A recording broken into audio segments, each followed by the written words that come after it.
with the latest on the corporate front, all the market trends, expert opinion, and sound business advice. It is your unique window into the business world, direct from the heart of China. Hello and welcome to Biz Today. I'm Zhao Yang in Beijing. Coming up, we will have half an hour of business news and analysis. On today's show, China's manufacturing sector has experienced its most rapid expansions in 13 months.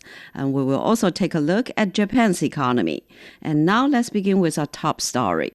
China's manufacturing sector experienced its most rapid expansion in over a year in March.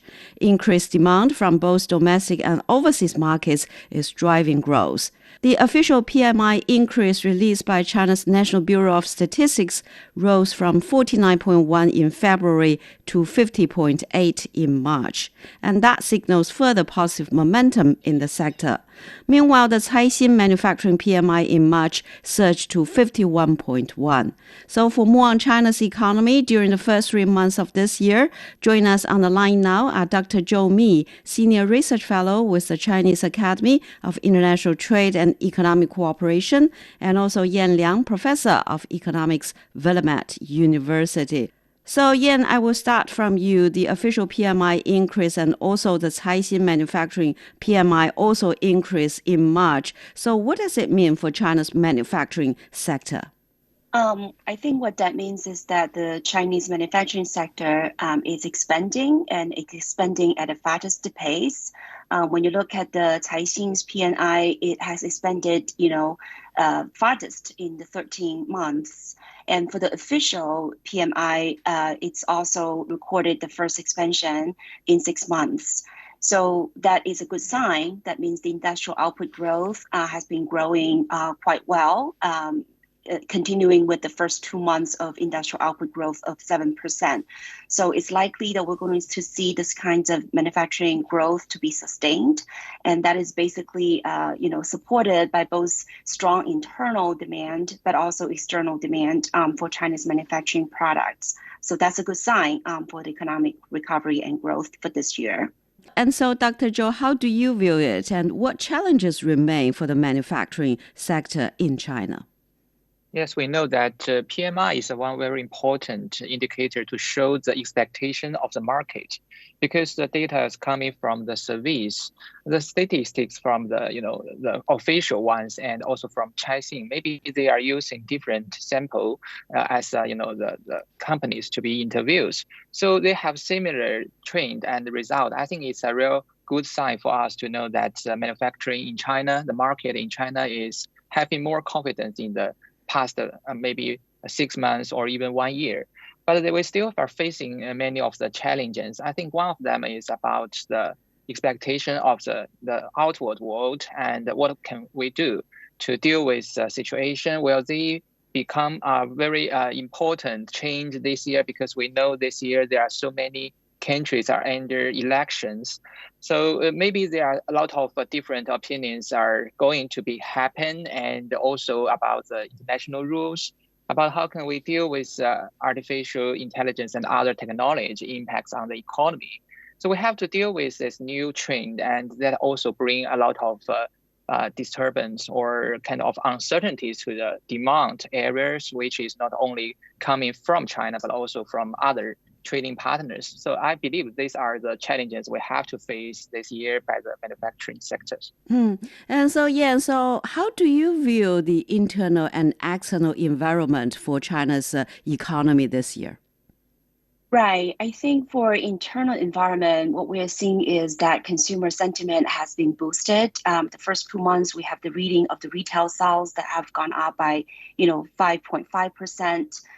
We're also seeing, for example, online retail sales has grown by 14.4% for the first 2 months of this year. We haven't got the data for March yet, but it's likely that we're seeing that consumer demand remains strong. In terms of external demand, I am pretty optimistic because if you remember, during the pandemic years, the rest of the world has basically loaded up with Chinese manufacturing products. And that's why immediately after the pandemic, you start to see a slowdown in the external demand. Also, on top of their rate hikes that suppress the consumer demand. And now we're seeing that has changed. Consumers and businesses have depleted their inventories. They're starting to buy more Chinese products, electronics, appliances, and so on and so forth. So I think the external demand will remain strong, despite, I think, some efforts of the protectionist policies in US or, advanced European economies. But I think overall, there is a strong external demand, basically following the cycle of inventory and consumer demand. So I am optimistic about, in terms of the demand side, but I still think that, policy needs to, remain in place. For example, the Chinese government has announced, right, the pretty much large-scale equipment retrofitting and also large-scale consumer products trade-in policies. So all of these, I think, will be very supportive to boost domestic demand. So, Dr. Zhou, do you agree with Yan? And what do you think are the main factors contributed to the strong quarter-one economic performance in China? Yeah, I agree with Yan because, when we're talking about the demand side, I think that the world is recovering. That recovery is coming after, 1 year of returning to the normal track. And there are also many countries having better situations on the inflation, on the abilities for the consumers. But it is true that for the supply side, we still need more efforts. Maybe we can remind the audience in the past that about the steel and iron industries. There are such kind of a global summit or a forum in the G20 mechanism or platform to discuss about how can all the stakeholders in the world to cooperate and discuss about the cooperation on that issue. So for the supply side, I do believe that it is very important for the different stakeholders to stay together to think about that, not just trying to blame each other and trying to not to solve the problem. So it is, I agree with Yan. And also, if we're looking at the Q1 data, I do, we still not have the data now. So for the PMI, it's about the expectation. It's an expectation about people's confidence about what is happening. But only after we get that data, I think that we all have that data. If we are having, in my imagination, for the Q1 data is not as good, maybe not as good as the first 2 months, because the last year, the first 2 months is not very strong. So compared with last year, it was very strong. But last March, we still have a good number. So if we compared with last, quarter, the Q1 of last year, maybe it's not as good as the first 2 months, but I still think it is a very good beginning of this year. So for China's economy, Guangdong vows to take the lead in contributing to China's economic growth, and you are originally from Guangdong province. So how do you describe the innovation and economic, dynamism of the province? Right. So I'm actually very proud of, I think, the Cantonese people, the Guangdong people. They are very industrious, they're very dynamic, and they're also very pragmatic. So I think, Guangdong remains really the powerhouse of China's, both in terms of industrial production, but also in terms of innovability. This is the place where it accounts for, over 10% of the GDP, and it has really strong manufacturing base since the 1980s, right? It has developed in the Pearl Delta areas, very strong manufacturing base from low-end to high-end products. You can find all kinds of, consumer electronics, appliances, apparel, garment, all of these. You can find very good producers, very effective producers in the area. And also it is a place where it has benefited from reform and opening policies early on, so that it has remained very strong ties with Hong Kong, Macau, and basically the rest of the world. So it has attracted a lot of foreign capital and also talents. And so all of these are very helpful for its growth and innovation. And not to mention, this is the province that has, over 18 million different business entities and close to 8 million of the enterprises, and including a lot of high-tech, companies, for example, Shenzhen is the home for Huawei's headquarters, ZTE, Oppo, Dajiang, and so on and so forth. In Guangdong province, in Guangzhou, you also find, Xiaopeng Auto, Guangzhou Auto Group, so on and so forth. And also with, a lot of good universities and research institutes. And so all these can join force, right, from the entrepreneurs to the government officials, to, technical professionals. All of these are really important in drive technological innovations, and not only in Guangdong, but in the broader, China, Chinese areas, Chinese provinces. So I think, this will remain to be the locomotive, continuing with advanced manufacturing and high quality growth going forward. And so, Dr. Zhou, actually, consumption was arguably a key driver for China's economy last year. So how do you view the domestic demand and private consumption this year? Yeah, this year we have a very good base because we're looking at the data for the first 2 months. The consumption is getting stronger, more than we expected. So for the Spring Festival, a lot of people are going out for the tourism, for reviewing. They have spent much money. And we can find that, from the other side, the government is very, very active. Like Ian have mentioned, that we have issuing some certain kind of plans trying to update the consumption, related equipment. But I do believe that it's also a very good start, not only to encourage the consumption itself, but also trying to make the supply chains better about the recycling, about how can we dealing with the things that has been, disposed by the consumers. So I believe that consumption is not only based on the equipment, based on the hard things. We are also trying to encourage the consumption in the softwares, in the digital economies. So they are providing more scenarios for the consumers to benefit from.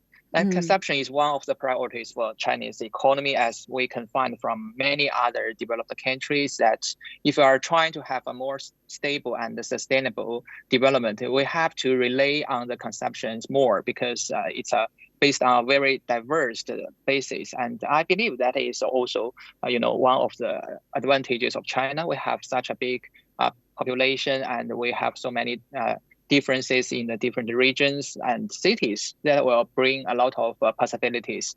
And we welcome many investors from other countries and the suppliers of different kinds of goods and services here. That is also very important. And Dr. Zhou, for FDI, or foreign direct investment, actually, China has released new measures to expand the market access and, boost the foreign investment, including abolishing all the market access restrictions on foreign investments in manufacturing. So what opportunities does it provide? Yeah, when the FDI want to invest, they need more confidence. I think that what is more important than the restrictions is that the confidence and stabilities of the market. The foreign investors believe that China's government is very, very curious, and we keep our promises in the past decades to open our market, to reduce the restriction, and that is one of the most important factors for them to make a long-term decisions. Actually, we are opening, the market not only in the traditional way, not only about the traditional manufacturing. So we are still open to, to provide more opportunities to the new areas, to new sectors, and the combination of the, or the integration of the manufacturing and the services also provide so many opportunities. And another opportunity is coming from the agriculture. We can find that many of the technologies are employed in the agriculture, and we are trying to make it more, subtle about how can we open these areas for the FDI, because we need more stable supply chains on the food in the world, and also want to share the other countries with what we can do to produce a better and more different kinds of foods to meet the demand of the world. So yeah, actually, Dr. Zhou mentioned manufacturing, agriculture, and China also released a negative list for cross-border services trade. And this move will open up sectors such as telecommunications and healthcare. So what do all these measures mean for the foreign investors, and what's their reaction? Right. I think foreign investors are very enthusiastic about opportunities to enter China's, service markets, because I think this is still a very large market that is largely, excluded from the foreign participation previously, especially like the sectors you mentioned, telecommunications and healthcare, and also financial services. So I think, foreign investors are very cheerful in terms of the opportunities, and I think they will be eager to invest in these areas. And I think, there are definitely benefits to China's economy. I think at this stage of development, what China is lacking is really not capital. So I think we need to really, understand the reason that we introduce foreign capital, foreign investors is not really we need that, money or capital. But I think what would be helpful is to introduce foreign competitions and some of the efficient practices and technologies, because I think China's service sector is still quite relatively underdeveloped. It still accounts for only about 50% of the GDP, unlike in the advanced countries that's a 70 or 80% of the service to GDP ratio. And also the productivity remains relatively low compared to the frontier countries. So I think we could leverage FDI to really help to boost competitiveness and also productivity of the Chinese companies. But at the same time, I think it's also important that we understand, what we really wanted to get from these foreign investors, and put in rules and regulations to make sure that we monitor these companies and take advantage of, their technologies and best practices, and minimize, on the other hand, some potential risks, especially when it comes to financial services sector.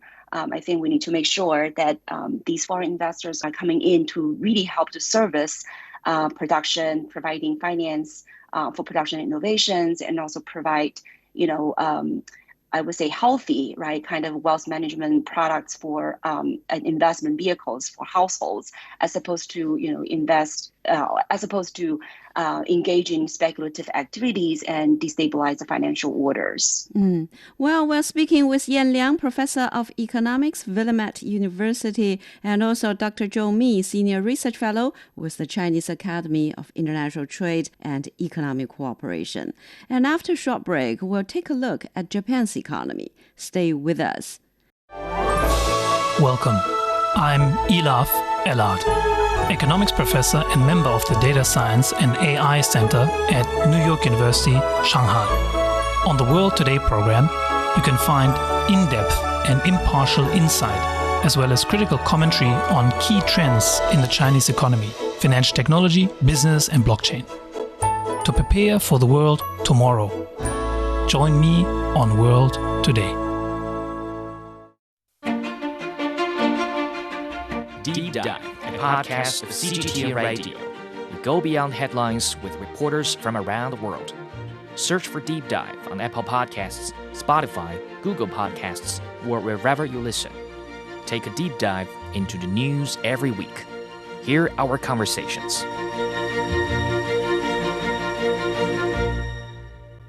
You're listening to Biz Today. I'm Zhao Yang in Beijing. A survey conducted by Japan's central bank reveals that business sentiment among major non-manufacturing companies in Japan has reached a 3-decade high in the first quarter of this year. Sentiment improved for retailers, property developers, construction firms, and transportation services.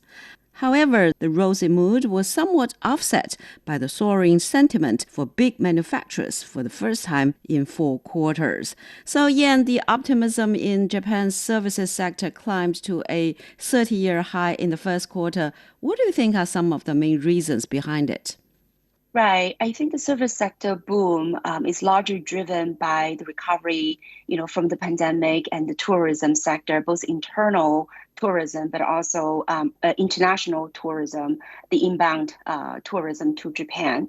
Like many other countries, the COVID has, created disruptions in the tourism markets. But once that has passed, then you start to see that tourism industry boomed in Japan. And also because the Japanese yen has remained very low. It's a 34 years low compared to the dollar values. So the weak yen also attracted a lot of international tourists.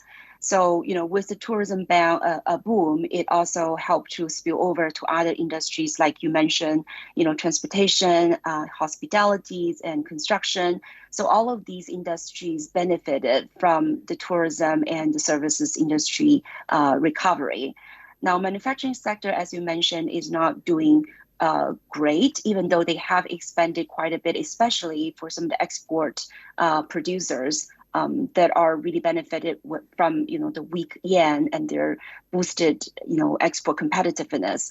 But for a lot of the smaller and more import dependent manufacturers, then they kind of suffered from the higher imported costs. So I think in a way, I think Japanese economy is, according to some economists, at a so-called reflection point because we are seeing some signs of improvements in the economy. But I think the improvements are still slow and also quite fragile. And so I think that still remains to be seen if that momentum can continue to build up.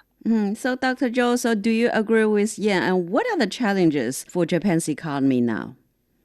Yeah, I agree with her because, I also went to Japan on the Spring Festival. So I also, contributed to the development of the services in the tourism.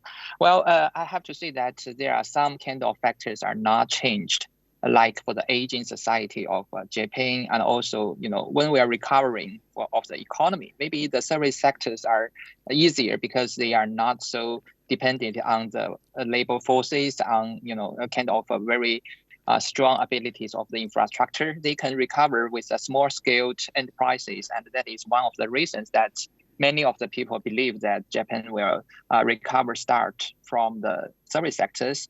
And also, I believe that another factor should be considered, that is the technology. We know that Japan is our country with many of these technology being used in the healthcare, in the supporting of the labors, and that is one of the issues that has been, improved last year for the artificial intelligence, which also have a very strong support on the recovery in the service sectors. And so, so Japan's central bank actually raised the interest rates above zero for the first time in 17 years last month. So what factors do you think have prompted this shift in the monetary policy? Right. So I think the main reason is because of inflation. As you know, that Japan's economy has struggled for decades with the deflation or deflationary pressure.